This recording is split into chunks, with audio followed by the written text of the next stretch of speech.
when I started to prepare my presentation a couple of days ago, I was reading the title that I had sent to the organizers, and I couldn't help but think that I'm going to tell you a sad story, a crime story. An asteroid was killed, and we have also good reasons to believe that also his father was killed in the fire. So there are many possible beginnings to telling the story. I chose this. This is the paper, part of the paper that Boyan and friends published in 2011, devoted to an analysis of asteroid families at high inclination, of asteroids having high inclination. And as you can see, it was found a Watsonia family, and also an Anacostia family, which was not very clear whether it was really independent from Watsonia or it was just a kind of subgroup of them. If you look at some, these are some zooming of some of a couple of figures that was present in were presented in that paper. This is, you can see the Anacostia with blue dots, and the green ones are Watsonia in the proper semi-major axis, proper eccentricity. This is a little messy. If you look at proper semi-major axis and the signs of proper inclination, the situation is a little more clear. But it is clear, of course, that Watsonia and Anacostia are found to be very close. And if you look at the usual representation that is used to present results of the HCM method of classification, these are the so-called stalactite diagrams for reasons that you can easily understand. The Anacostia, this is a zooming of the Anacostia stalactite. You see that at 120 meters per second, which is, I think, the level that was used to decide the existence of families, the two Watsonia and Anacostia are still separated, but they emerge just a little above that. Oops. And so this is the first hint that we had at disposal when just a short time after publication of the paper, we discovered that these 729 asteroids, which is Watsonia, has been observed at polarimetry. We did actually the observations, and you see that this is a phase angle and this is polarization, and you see this point at 20 degrees of phase, -1 approximately. So this makes me, this is an important hint about this story, but forces me to make some kind of digression for just explaining to many of you that might be not familiar with asteroid polarimetry, what we do, what we observe. Since the light that we receive from asteroids at visible wavelength is scattered sunlight, it is in the state of partial linear polarization, as you can expect. Just putting this kind of plot that describe the situation, and shows you that we should, in principle, expect that the emerging light is linearly polarized with the plane of polarization which is perpendicular to the scattering plane. Well, this is what you expect. When you make a polarimetric observations of asteroids, you see you can measure this parameter, which is a degree of polarization, and what you discover is that as a function of illumination condition, or as a function of phase angle, the light that you receive is actually linearly polarized, as you were expecting, but the plane of polarization can be either perpendicular to the scattering plane, as elementary physics, Fresnel optics predicts, but in a fairly wide range of phase angles, you realize that the plane of polarization is parallel to the scattering plane. This is something that is not a priori expected, but it is a clearly established fact that also has some explanation that is too long to be dealt with here. The parameter that is usually used in industrial polarimetry to describe the state polarization is one. The intensity perpendicular minus the intensity parallel to the scattering plane over the sum of the two. This is a degree of polarization because these are mass, and I mean. But as you can see, this parameter takes a negative sign when you are in the so-called negative polarization range, when the polarization has the plane parallel to the scattering plane. Oh, okay. This is the typical behavior of normal rasters. All rasters tend to have this kind of behavior in which you can define some polarimetric parameters like the extreme value of negative polarization, the angle, the phase angle at which there is the change of sign, and also the linear slope of the polarization around the inversion angle. This recently it has also been, you can fit this kind of curves by using this kind of relation, and you see that the same relation can describe behavior which is in general terms similar, but differs in some details. And this is related mainly to the albedo. This is something that is not important for the present discussion. This is what normal aspects do. Okay? And then there are so-called barbarians. Barbarians are called barbarians because the prototype, the first object that was discovered to exhibit this behavior is 2034 Barbarian. It was something that was not expected at the time. This was a serendipitous discovery. And what is the property of barbarians? That if you look at 20 degrees, you see that they have very, very strong negative polarization. So this is something that clearly distinguishes them in respect to normal aspects, which at 20 degrees normally appear at zero. Until a short time ago, there were only few known barbarians belonging to some exotic taxonomic classes. And among them, there was Anacostia, the one that we were mentioning just at the beginning.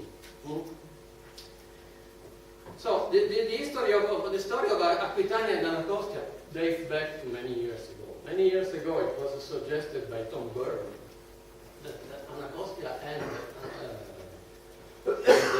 Aquitania are very similar reflectance spectra, and they might be in some way relatives, in terms of composition, because they have a spectrum which is diagnostic of presence of spinel, as we see in the next slide. So I must say that when it was discovered that one of the two was a barbarian, Anacostia, we did observations of Aquitania, the other two, and we discovered it was barbarian too. So this is something interesting. So they're not S-type, sorry, I didn't get this answer. Do you call it S-type, but they're not? Well, because this is a paper in 1992. Okay, this is old stuff. For Tolen, classifications were LS compounds. Okay. It was actually L. And they then are there L or something like that. Okay, but this is not so relevant. There are two things that should be taken into account. That both Anacostia and Aquitania are big, 85 kilometers around them. And they are very close to Watson in this space of operation. So we had, and this is the rest of the study. In 2008, Jessica Sunshine and al. Published a paper in which they were presenting the discovery, the presence of a number of asteroids which have reflectance spectra which are unusual because they are diagnostic of the presence of 30% of the spinel mineral in their surfaces. And this is very strange if there are not meteorites corresponding to such kind of composition.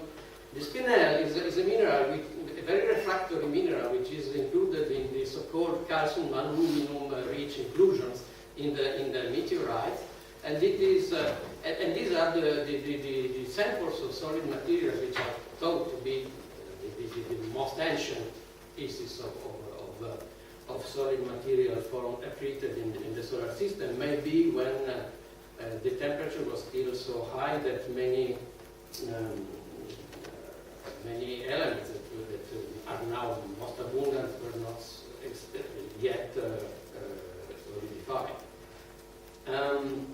And so there are reasons to think that these spinel-rich asteroids are very old. And among them there is Barbara, there are Macostia, Titania, Luisa, and so on. So this brings us again to our story at the beginning. We had this observation of Watsonia suggesting that it is a barbarian. We knew that there is a family, so we observed at ERT a sample of objects belonging to the Watsonia family, and we found that actually 7 out of 9 of them are barbarians. So we were, at that time, we were more than doubling the inventory of known barbarians. This was a very nice result. This is the taxonomic classification of the barbarians that are known today. You see many of them belong to the taxonomy. If you look only at this classification based on the visible data, you have a range of possible classification. But if you look at the most recent classification by the Mayo et al., which also uses the near-infrared refractive spectrum, all of known barbarians belong to the L class by the Mayo. Here is also interesting. If you use the public tool developed at Pisa University by Andrea Milani to look to make nice plots of families identified by us in 2014, you can derive Andrea Milani et al. Found a Watsonia family, but using a different sample of objects, not including the multi-opposition objects that were used by Boyan et al. Years ago. But okay, these are the limits of the parallelepipedal box that closes the new Watsonia family according to Andrea et al. And these are the properties elements of some of these interesting barbarian objects. You see that they are very similar in proper inclination and also in semi-major axis. What prevents us to have any possibility to put them in the same family is the value of the proper eccentricity, which is too large to accept that they can be forming a currently identifiable family. They are too small. And so, summarizing what we have found and what we should use. The Watsonia family is the first identified barbarian repository. This is something that is solid result. The barbarian properties are not limited to the surface. They are not something due probably to space weathering or this kind of subtle effect. Because when the poor parent body was killed and made in pieces, all pieces, even coming from the depth inside, display the barbarian properties. So this is something that is structural. As I was mentioning, barbarians may be extremely old if we believe to this consideration based on the abundance of spinel. The Watsonia family, how to interpret this? One possibility, the most promising that I can imagine, is that the Watsonia family that we see today could be the result of a second generation disruption. So you can imagine that same way, a long time ago.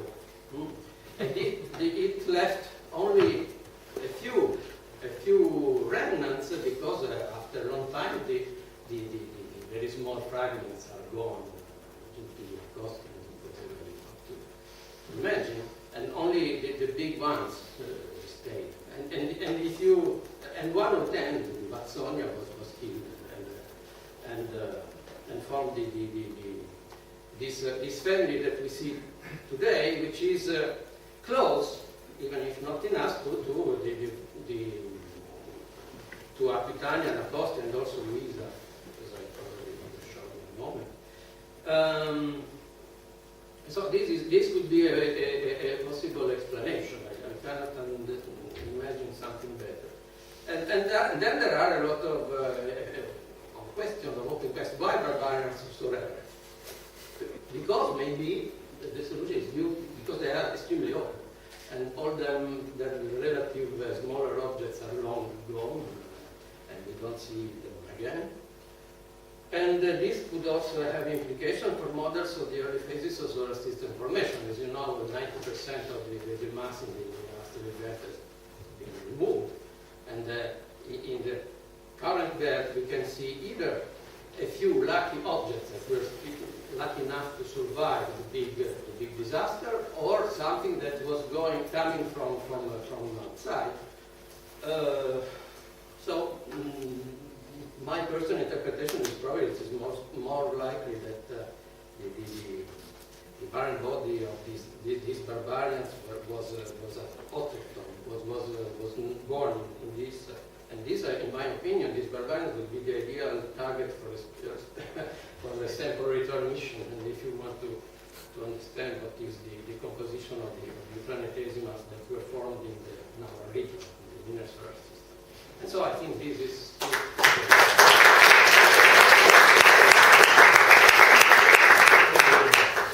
very interesting.